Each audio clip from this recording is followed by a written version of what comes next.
Coba bayangin ini, ada dua perusahaan yang sama-sama jual sepatu.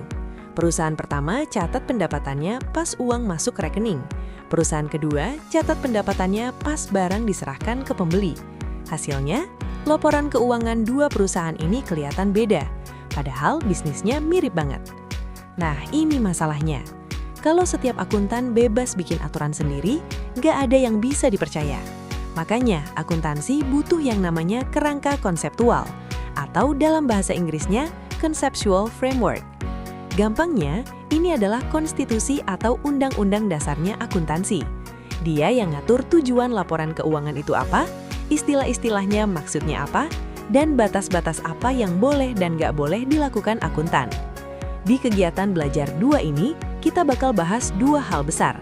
Pertama, kerangka konseptual akuntansi itu isinya apa aja. Kedua, setelah ngerti fondasi ini, kita lihat profesi-profesi apa yang bisa kamu geluti di dunia akuntansi. Siap? Kita mulai.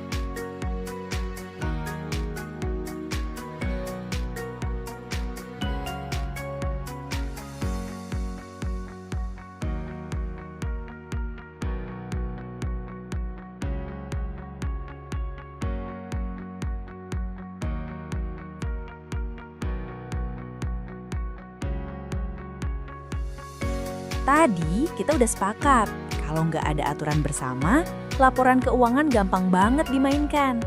Nah, solusinya itulah yang kita sebut kerangka konseptual atau conceptual framework. Menurut Kieso dan kawan-kawan, kerangka konseptual adalah satu kesatuan sistem dari tujuan dan dasar-dasar yang saling terkait. Tujuannya, supaya standar akuntansi yang dibuat jadi konsisten satu sama lain dan nggak saling bertabrakan. Bayangin kerangka ini seperti kamus besar sekaligus kitab hukum buat akuntan. Kalau muncul masalah baru yang belum diatur di standar akuntansi, akuntan nggak perlu bingung nunggu aturan baru terbit.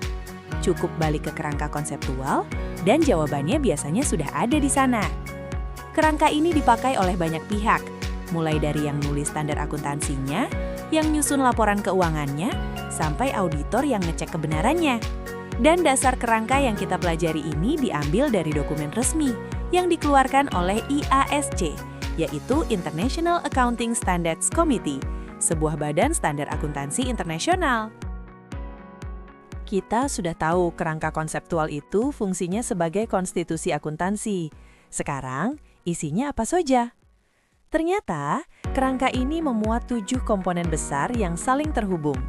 Dimulai dari tujuan laporan keuangan. Ini adalah komponen pertama yang menjawab pertanyaan paling mendasar. Laporan keuangan itu dibuat untuk apa dan untuk siapa? Lalu ada anggapan dasar atau basic assumptions, yaitu asumsi-asumsi yang diterima begitu saja sebagai fondasi. Ketiga, prinsip dasar akuntansi, aturan pencatatan yang dipakai sehari-hari. Keempat, karakteristik kualitatif, standar kualitas supaya informasi keuangan benar-benar berguna. Kelima, unsur-unsur laporan keuangan seperti aset, kewajiban, dan ekuitas. Keenam, pengakuan dan pengukuran, kapan dan berapa nilainya dicatat. Dan ketujuh, konsep modal dan pemeliharaan modal. Di kegiatan belajar 2 ini, kita akan menyelami komponen kedua sampai ketujuh satu persatu. Jadi, 7 pilar ini adalah peta kita selama sisa perjalanan belajar di kegiatan belajar 2.